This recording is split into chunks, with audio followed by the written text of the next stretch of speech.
사실상 오전이었습니다. 어제 오전에 김용 민주연구원 부원장을 긴급 체포한 거나 다름없는 체포를 했죠. 이게 그 정변 저는 이제 과문해서 그런데 긴급 체포와 체포가 다르다면서요. 그렇죠. 체포는 체포 영장이 있어서 체포하는 거고 긴급 체포는 그 영장은 없지만 당시의 상황 예를 들어서 길 가다가 범인을 봤는데 잠깐만 기다려봐 영장 가져올게 이럴 수는 없잖아요. 그러니까 일단 긴급 체포한 절차를 통해 체포를 한 다음에 사후에 영장을 받는 걸 긴급 체포라고 하죠. 그래서 이쪽 국민의힘이나 이쪽에서 계속해서 주장하는 거는 영장을 정식으로 받아서 한 체포였다라고 얘기를 하는데 그럼 그 체포의 이유가 무엇인가? 그렇죠. 소환을 했던가?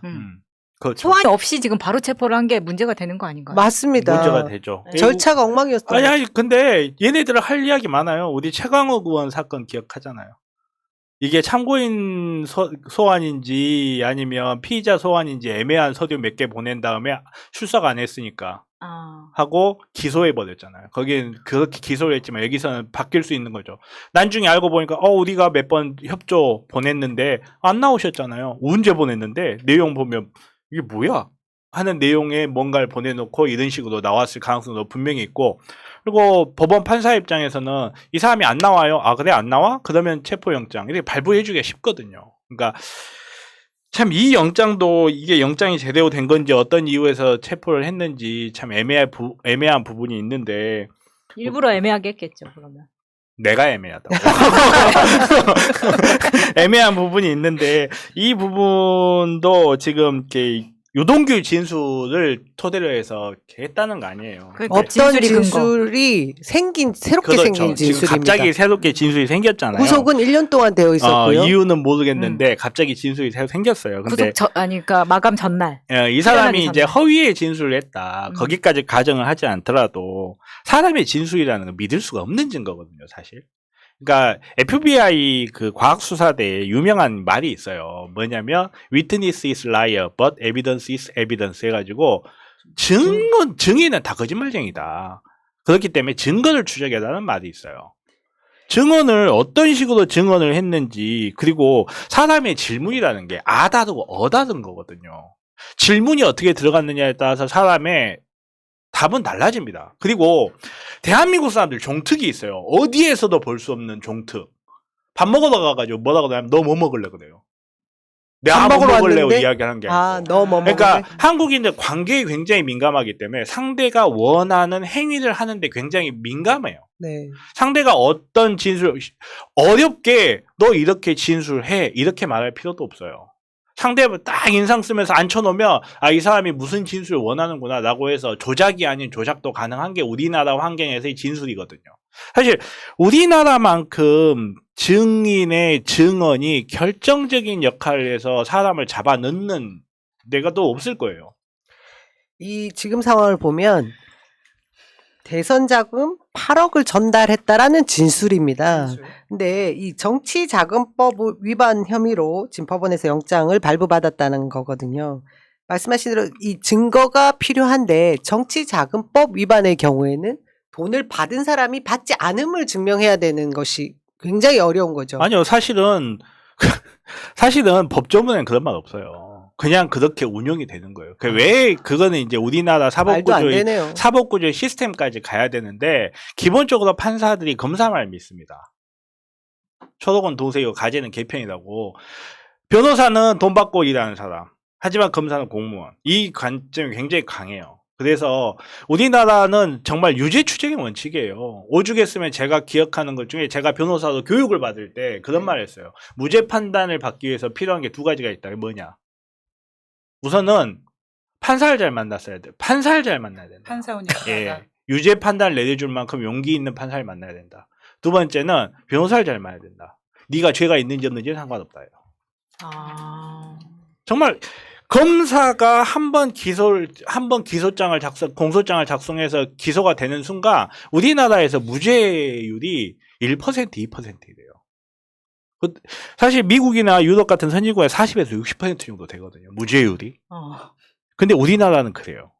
그게 이제 그걸 이제 앞으로 이제 장기적인 거로 우리나라도 대배심제라든지 배심원제가 도입이 돼서 해결돼야 될 문제긴 한데 이런 식으로 정치자금법이 됐건 뭐가 됐건 간에 주장하는 사람이 입증해야죠. 모든 국민은 재판이 확정되기 전에는 무죄로 추정이 되는 거고, 추정이 된다는 거는 그 추정을 깰 주장을 하고 입증을 하라는 뜻이에요.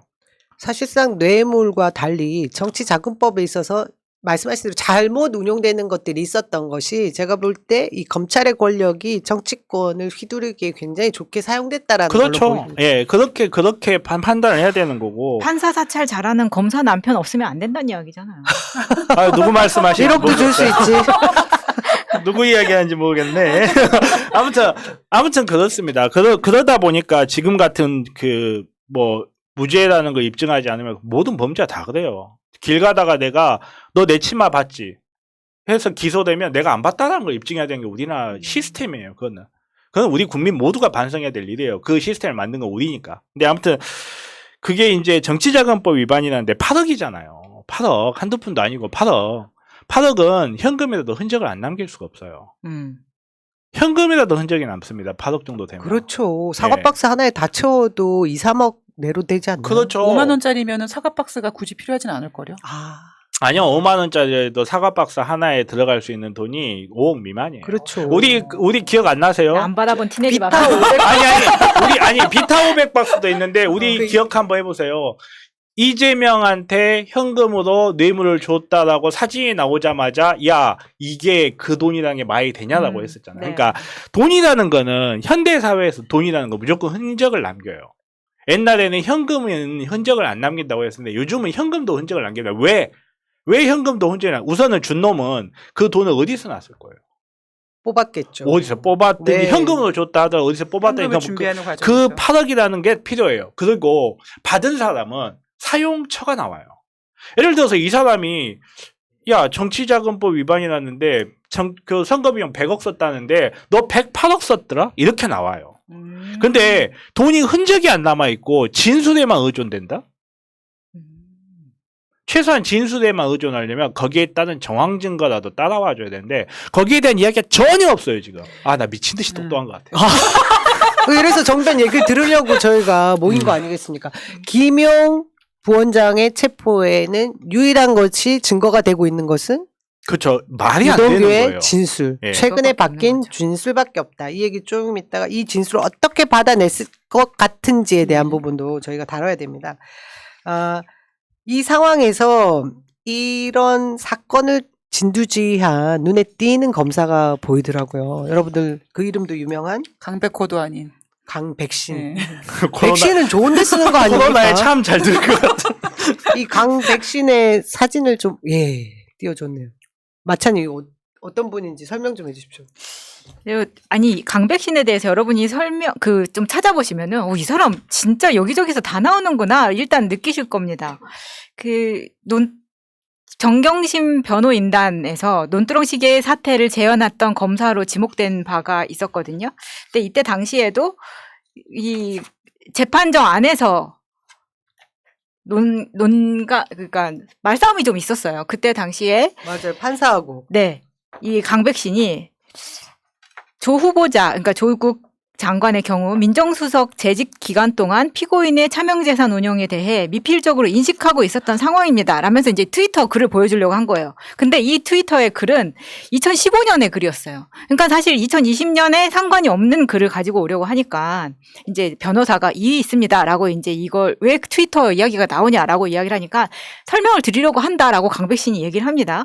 근데 조국 측 변호사는 어떤 공소 사실에 관한 증거냐라고 물었더니 이거 완전히 강백신의 뇌피셜이죠.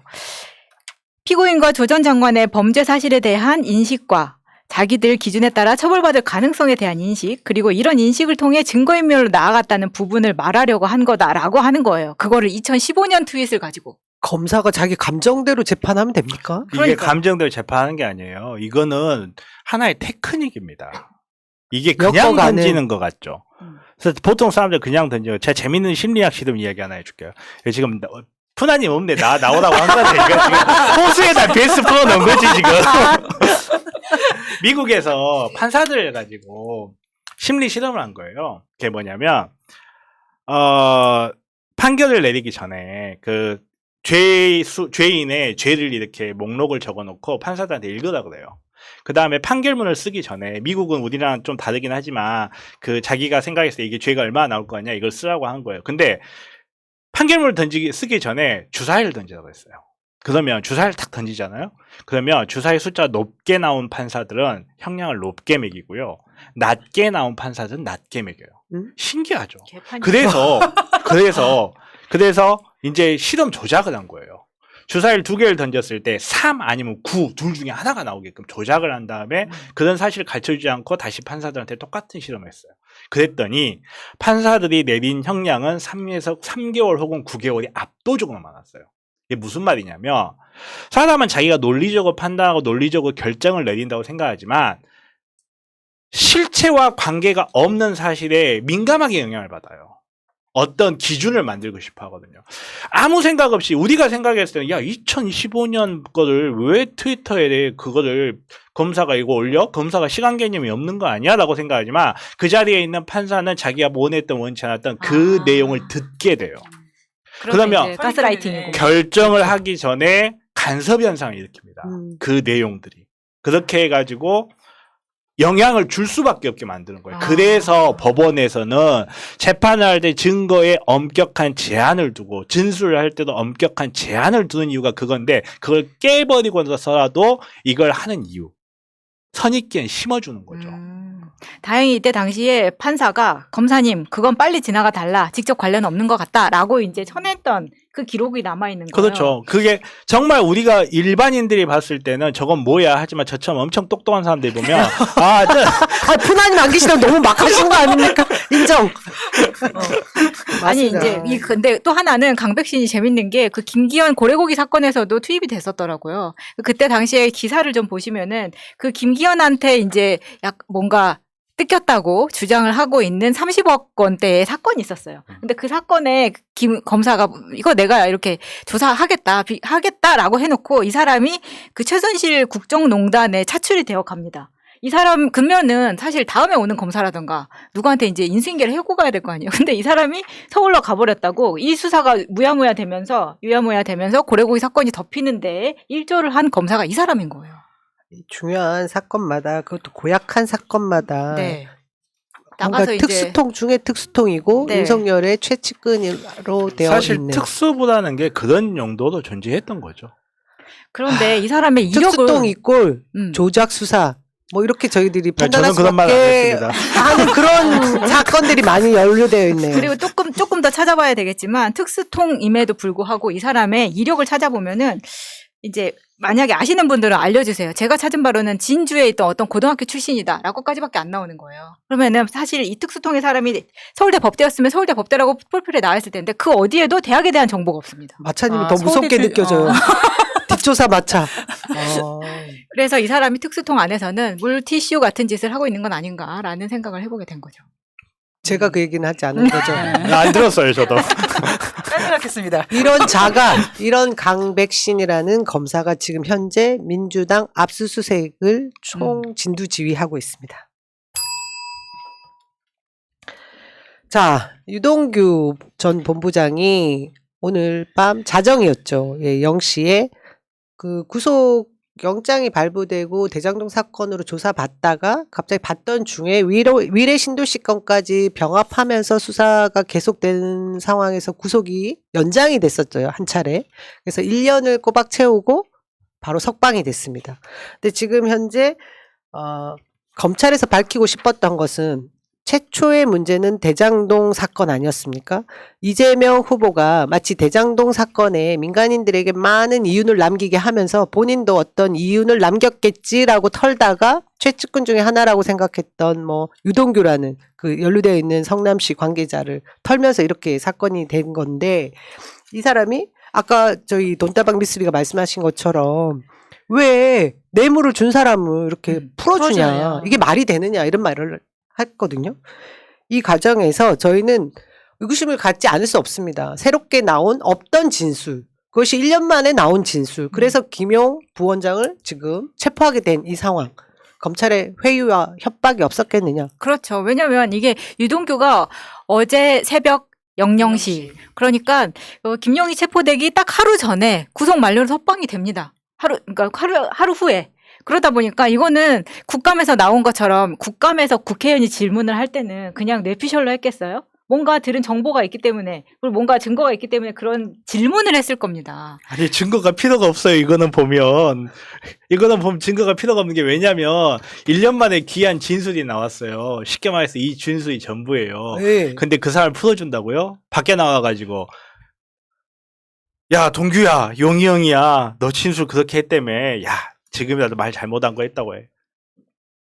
그렇게 진술을 바꾸지 말라고 구속을 시키는 거예요. 김용 위원장을 체포를 시킨 것도 증거를 바꾸지 말라고, 증거를 조작하지 말라고 체포를 시켰는데 가장 중요한 증거를 풀어주고 김용을 체포한다고요? 그러면 만약에 얘네들이 의심한 것처럼 정말로 대선 조작이면 만약에 그렇다면 재명이 형이 전화하겠지. 동규야, 형이야, 너 진술 이렇게.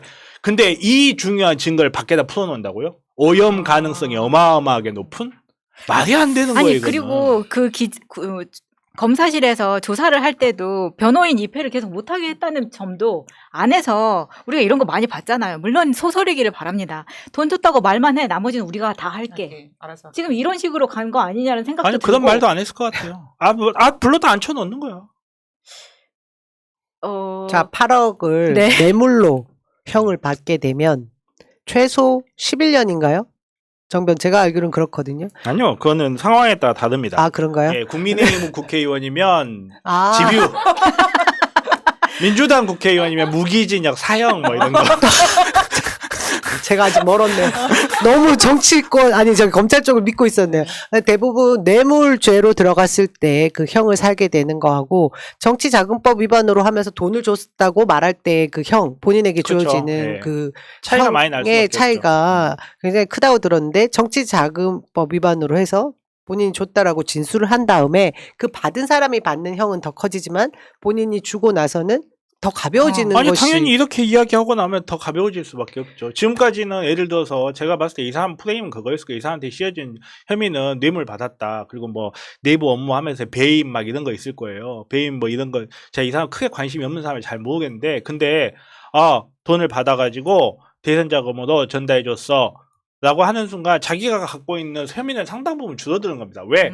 내가 독자적으로 내가 브레인이 돼서 사건을 조작한 게 아니고 나는 하수인이었을 뿐이다. 윗사람의 지시를 받은 하나의 병정일 뿐이다라고 말하는 순간 자기 죄는 당연히 감해질 수밖에 없고 거기에다가 수사에다가 협조하고 있고 재판소 가가지고 다시는 안 그러겠으면 아유 자기의 죄를 반성하고 있네. 집유. 이렇게 나오는 거예요. 그러니까 이런 게 참 심각한 문제인데 뭐 아무튼 이런 오염이 쉬운 증거 이렇게 오염이 쉬운 증거를 밖에다 풀어놓는다는 것 자체가 오염이 안 된다라는 뭔가 이유가 있는 거거든요.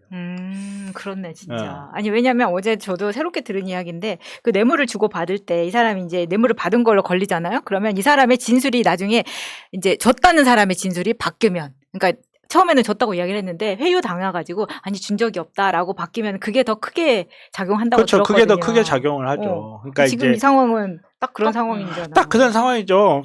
그런 상황이고 이렇게 똑같이 뇌물을 받았어도 나는 전달자일 뿐이다. 이렇게 될 수가 있는 거잖아요. 지금 이거다 되돌아면. 그리고 그 수사 스킬에 사용한 게 지금 동거녀가 등장을 하는 건데 어제 방송에만 해도 복도에서 스치게 했다. 이렇게 했더니 그 검찰 측에서 펄쩍 뛰더라고요. 우리는 그런 식으로 뭐 프레임을 잡지 않는다 뭐 이런 식으로 얘기하는데 그래서 내놓은 이야기가 우리는 동거녀랑 같이 수사를 했다라는 거잖아요. 당당하게 불러서 네. 수사했다. 스치게 한 게 아니고 스치듯 앉는 게 아니고 그 나는 이야기가 왜 나오게 됐느냐면 국감장에서 전날이었죠. 우리 어제 그 사태가 있던 바로 전날 김의겸 중앙지검 국감장에서 김의겸 우리 의원이 질문을 했습니다. 그랬더니 그 누구예요? 송경호 중앙지검장이 우리 뭐 검찰에서 협박, 회유 한 적 전혀 없다라고 했는데 석방돼 버렸고요. 그죠? 그랬더니 오늘은 검찰에서 브리핑 하기를 그 동거녀 유동규 씨의 동거녀도 같이 조사했다 이런 식으로 얘기를 하는 거죠. 어차피 나올 정황들이 있으니까. 네.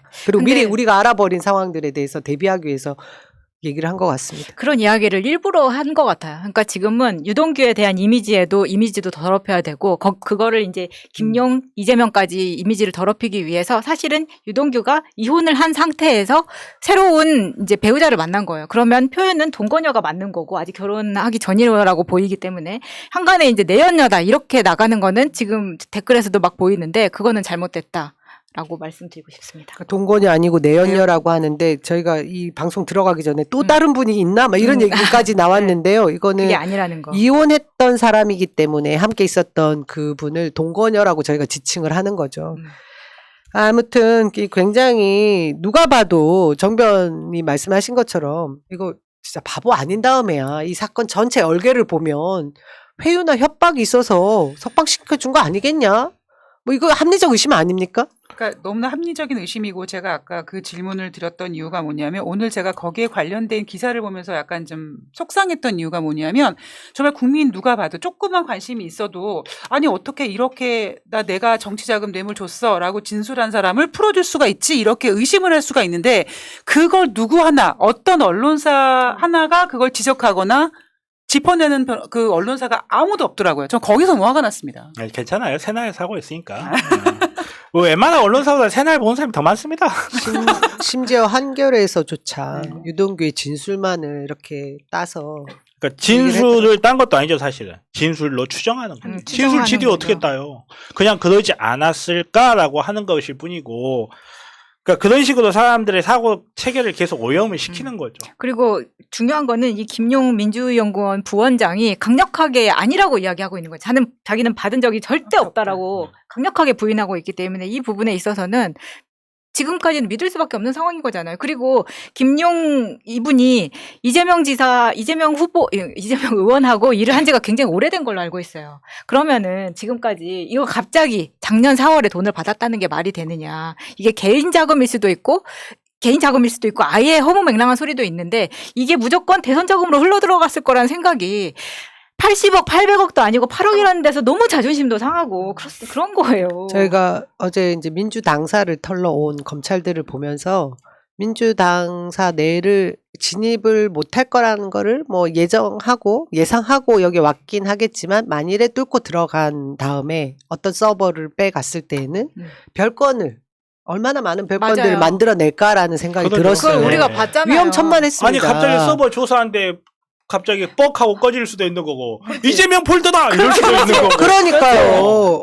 아니, 진짜 황당한 경우가 막 이렇게 머릿속에 막 상상이 됐는데, 중요한 거는 저는 이제 김용 전 대변인이 제 이제 마음 이렇게 편한데 말하기가 전 식사도 같이 여러 번 했고요. 선거 과정에서도 많이 뵀는데, 저한테 누가 그럽디다. 저도 지역위원장이잖아요. 대선이든 뭐든 이런 큰 뭐 이벤트들이 지나고 나면 콩고물이라는 게 좀씩 다 있었대요, 옛날에는.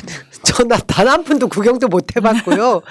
제가 이분들이 대선 과정에서 얼마나 정말 힘들게 그 일을 해왔던지, 풍족하게 일을 한 적이 단 한 번도 없는 캠프였거든요, 이곳이. 그래서 저희들이 오히려 투덜투덜 될 정도로 각 그 연락소들도 다들 힘들게, 그 대신 당에서 내려오는 중앙당에 돈이 없던 상황은 아니니까 그 자금으로 홍보물 만들고 합법적인 자금으로 대선 과정을 운영했던 걸 저희가 너무 잘 아는 진짜 산 증인들 아닙니까? 맞아요. 근데 저보고 어제 그러더라고, 한 명이.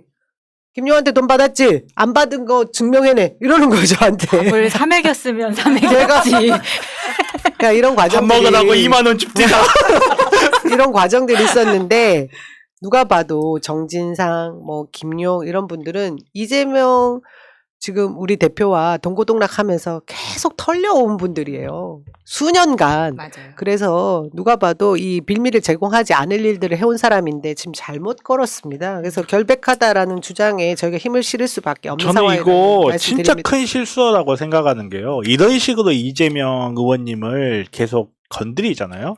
그럼 이런 일이 있으면 있을수록 이재명 의원님의 멘탈은 정말 죄송하긴 한데 이재명이라는 사람의 정치적 상징성 계속 커집니다.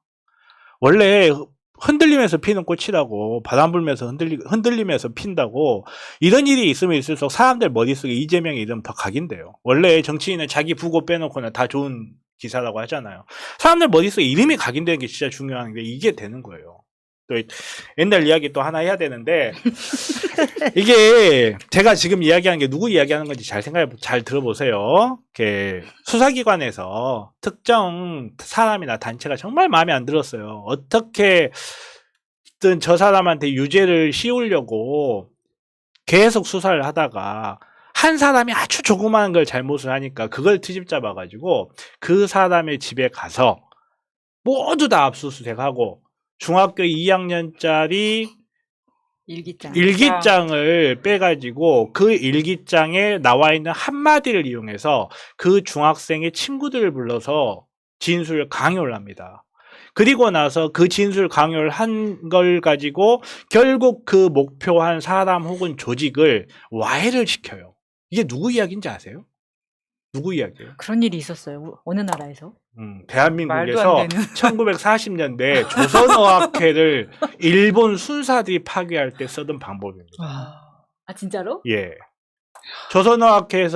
조선어학회가 눈에 가시였던 일본이 이 조선어학회를 무너뜨리기 위해서 한 방법이 박병엽이라는 사람이 한국말을 썼다는 이유로 그 집을 압수수색하고 중학교 2학년짜리 일기를 뺀 다음에 그 일기에 나온 말을 꼬투리를 잡아서 중학교 2학년짜리 동급생들 다 불러서 조사한 다음에 그 학교 선생님을 구속을 시켜요.